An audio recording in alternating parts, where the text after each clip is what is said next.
이야기의 시작은 어느 한적한 시골 마을에서 시작됩니다. 그곳은 오래된 전설과 미신으로 유명했지만 현대화의 물결 속에서 사람들은 점차 잊어가고 있었습니다. 주인공 민수는 도심 속의 스트레스에서 벗어나기 위해 마을로 여행을 오게 됩니다. 그는 마을 외곽에 있는 작은 오두막을 빌려 잠시 머무르기로 했습니다. 첫날 밤 민수는 신선한 공기 속에서 깊은 잠에 빠졌습니다. 하지만 새벽녘 어디에선가 날카로운 울음소리가 들려왔고 그는 오싹한 기분에 잠에서 깼습니다. 창밖을 내다보니 옅은 안개 속에서 회색의 그림자가 우뚝 서 있는 모습이 눈에 들어왔습니다.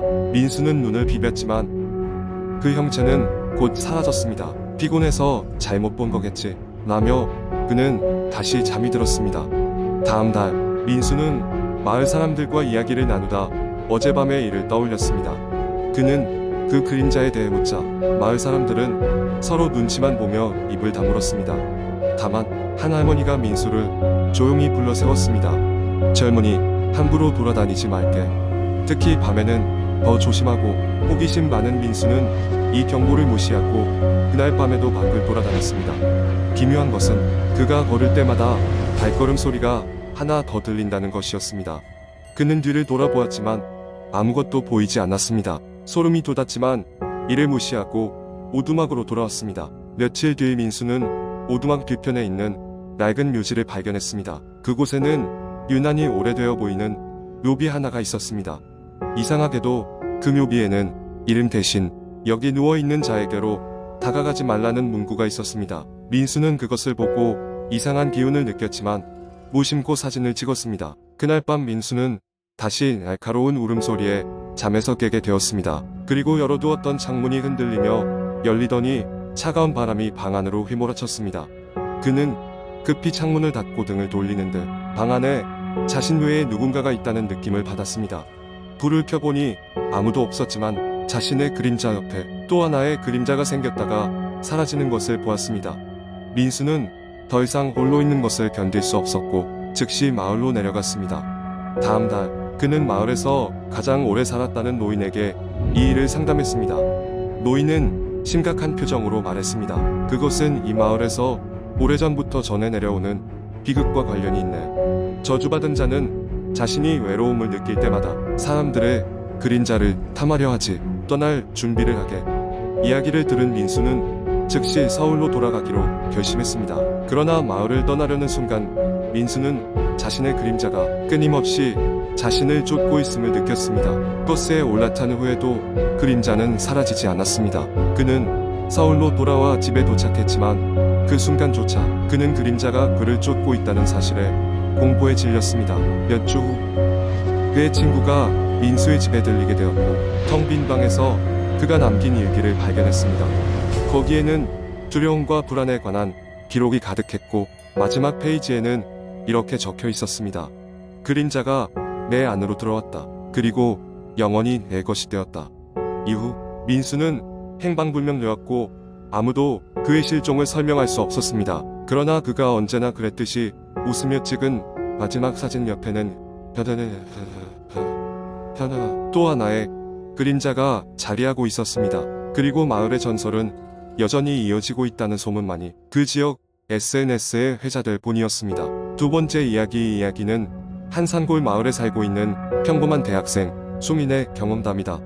여름 방학을 맞아 수민은 도심의 복잡한 생활을 잠시 벗어나려 할머니 댁을 방문하게 되었다. 그곳은 자연 그대로의 모습을 간직한 작은 마을로 어린 시절의 추억이 가득한 곳이었다. 할머니 댁은 마을에서도 조금 떨어진 지역에 위치해 있었다. 울창한 숲과 작은 개울 그리고 오래된 돌담길이 인상적인 집이었다. 도착한 첫날 수민은 평화로운 자연경관에 감탄하며 산책을 나섰다. 낮에는 청량한 바람과 새소리가 그녀를 맞아주었지만 해가 치고 나자 마을은 무겁고 싸늘한 정적에 잠겼다. 첫 번째 밤 수민은 갑작스러운 이질감에 잠에서 깼다. 창문 사이로 스며드는 희미한 달빛과 그 사이로 아주 희미하지만 분명한 발소리가 들려왔다. 그것은 마치 누군가 창밖을 서성이는 듯한 소리였다. 수민은 긴장한 채 이불을 꽉 움켜쥐었지만 할머니가 돌아다니는 것이라 생각하며 무시하기로 했다.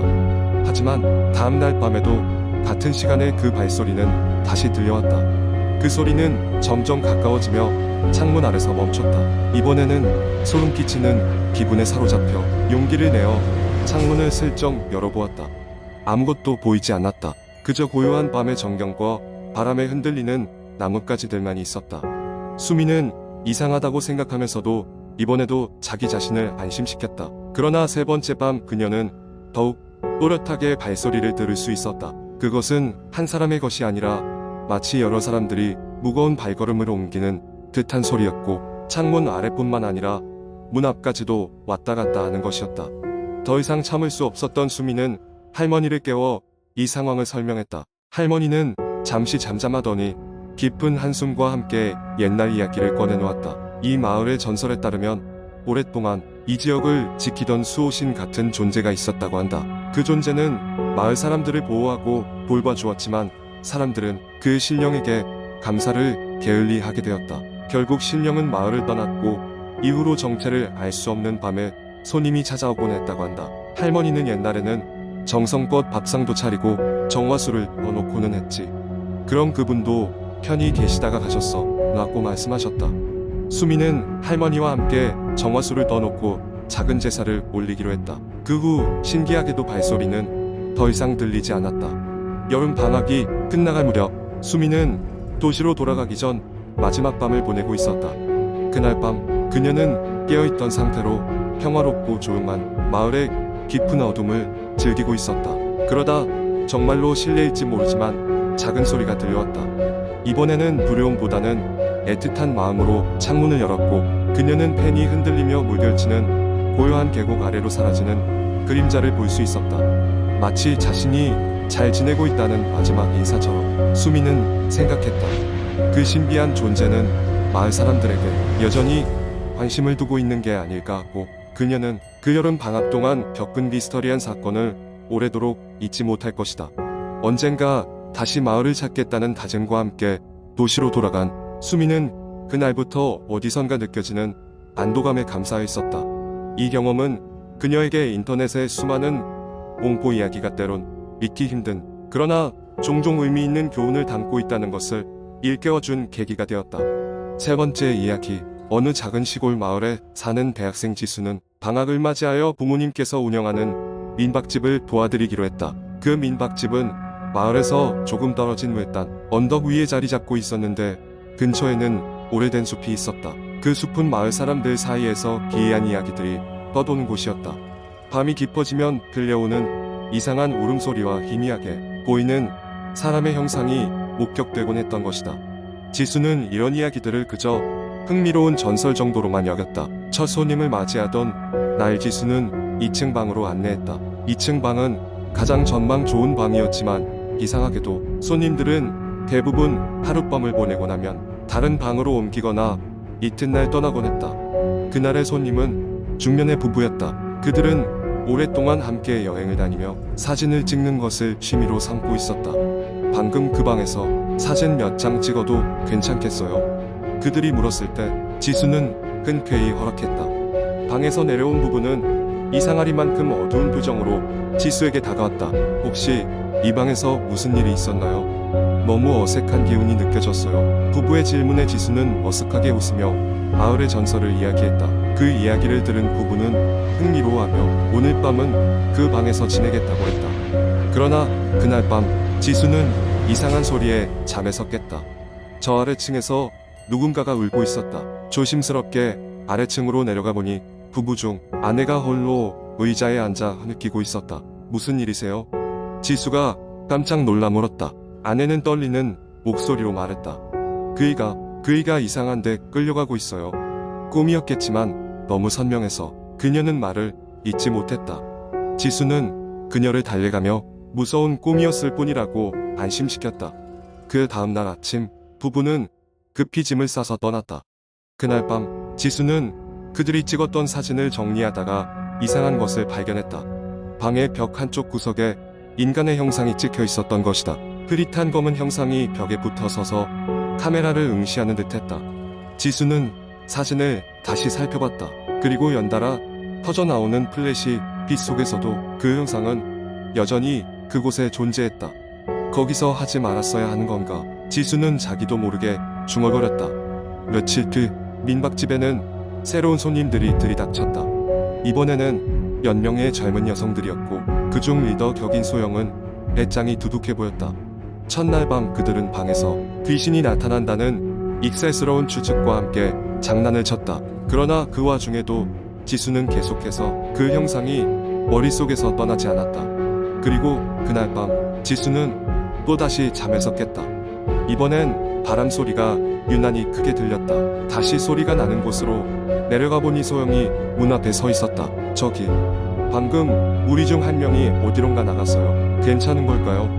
소영은 걱정스러운 듯 물었다. 지수는 소영과 함께 방 주변과 민박집 근처를 찾아다니기 시작했다. 그런데 그때였다. 숲 쪽에서 희미한 불빛이 비쳤다.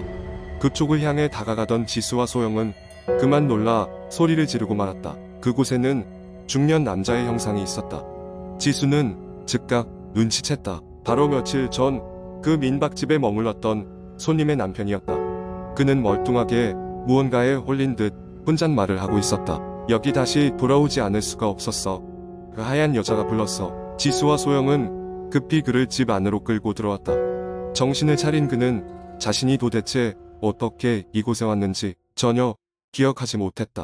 그의 옆에는 어김없이 그 검은 형상의 사진들이 늘어져 있었다. 그 후로 지수는 그 방을 사용하지 않기로 마음먹었다. 지수의 부모님은 그 이야기를 듣고 놀라기는 했지만 깊이 있는 기운을 느낄 수 있다는 그 방을 오히려 특별한 경험으로 소개하기로 했다. 결국 그 방은 용감한 사람들의 방문지를 자처하게 되었다. 그리고 그곳에서 똑같은 형상을 찍어온 사람들은 더 이상 그 사진을 올리지 말라는 경고를 받았다.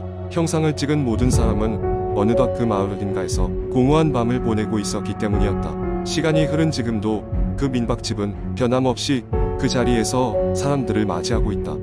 다만 불을 끄고 잠들기 전에 그들은 항상 이렇게 중얼거린다. 누군가 저 너머에서 우리를 지켜보고 있어.